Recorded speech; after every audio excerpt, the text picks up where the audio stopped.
ഈശംശയാക്കും സ്തുതിയായിരിക്കട്ടെ. 1976 മാർച്ച് 9 സ്വതന്ത്ര ഇടവകയെ പ്രഖ്യാപിക്കപ്പെട്ട കുന്നേൽ ഇടവക ഒരു സുവർണ ജൂബിലി വർഷത്തിലൂടെയാണ് കടന്നുപോയത്. അതെ, ഏറ്റവും സന്തോഷവും വിശുദ്ധിയും നിറഞ്ഞ 50 വർഷം. ജൂബിലി എന്നതൊരു ആഘോഷം മാത്രമല്ല, നന്ദിയുടെ വർഷം, പുതുക്കലിൻ്റെ വർഷം, ദൈവം നമ്മെ കൈപിടിച്ച് നയിച്ച നാൾവഴികൾ ഓർമ്മിപ്പിക്കുന്ന വർഷം കൂടിയാണ്. കർത്താവിൻ്റെ നന്മകൾ ഞാൻ ഇന്നും ഓർമ്മിക്കും. സങ്കീർത്തനം 103:2 പറയുന്നത് പോലെ ദൈവം നൽകിയ നിരവധിയായ അനുഗ്രഹങ്ങൾ ഓർമ്മിപ്പിക്കുന്ന വർഷം കൂടിയാണിത്. നൂറ്റാണ്ടുകൾക്ക് മുൻപ് ഇതൊരു കുന്നായിരുന്നു. പിന്നീട് 1781 ഒരു ചെറിയ വിശ്വാസ സമൂഹമായി തുടങ്ങിയ നമ്മുടെ ഈ ദേവാലയം ഇന്ന് ചരിത്ര പ്രസിദ്ധമായ ദേവാലയമായി മാറിക്കഴിഞ്ഞു. അതിന് സാക്ഷിയാൻ സാധിച്ചതിൽ ഞാനും വളരെയധികം സന്തോഷവതിയാണ്. 2025 മാർച്ച് 9 മുതൽ 2026 മാർച്ച് 9 വരെയാണ് ഈ ജൂബിലി വർഷം നമ്മൾ ആഘോഷിച്ചത്. ഇടവക ജനങ്ങൾ വളരെ സന്തോഷത്തോടു കൂടി ഇത് ആഘോഷിക്കുകയുണ്ടായത്. കുടുംബദിനവും ബൈബിൾ പകർത്തിയെഴുത്തും ഉണ്ണീശോയുടെ ഭവന സന്ദർശനവും ജൂബിലി വർഷ പെരുന്നാളും ഇതിന് മാറ്റും തിളക്കവും കൂട്ടി.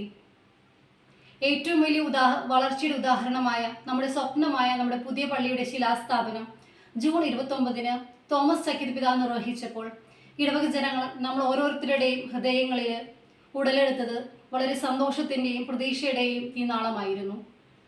കർത്താവ് വീട് പണിയുന്നില്ലെങ്കിൽ പണിക്കാരുടെ അധ്വാനം വ്യർത്ഥമാണ്. സങ്കീർത്തനം 127:1 ഇങ്ങനെ കുറിക്കുന്നു.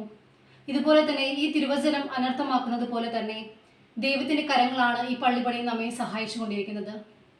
ഈ ഇടവജനങ്ങളിൽ ഒതുങ്ങി നിൽക്കാതെ നാനാജാതി മതസ്ഥരായ ജനങ്ങൾ, വിശ്വാസികൾ അവരുടെ പ്രാർത്ഥനകൾ അവരുടെ ആവശ്യത്തിനായി ഈ ഇടവകയിൽ എത്തിച്ചേരുകയും പ്രാർത്ഥിക്കുകയും അനുഗ്രഹം നേടുകയും അതിന് സാക്ഷ്യം പറയുകയും ചെയ്യുന്നത് ഈ കുന്നേൽ പള്ളിയുടെ ഏറ്റവും വിശുദ്ധമായ വളർച്ചയ്ക്ക് ഉദാഹരണമാണ്.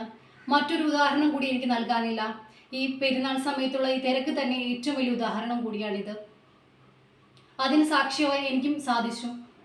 ഈ ജൂബിലി വർഷത്തിലൂടെ കടന്നു പോകുമ്പോൾ ഇനിയും നമ്മുടെ ദേവാലയം ഒത്തിരി ആളുകളിലേക്ക് എത്തിച്ചേരുവാനും വളരുവാനും ഒരുപാട് അനുഗ്രഹങ്ങൾ ലഭിക്കാനും ഞാനും ആഗ്രഹിക്കുന്നു.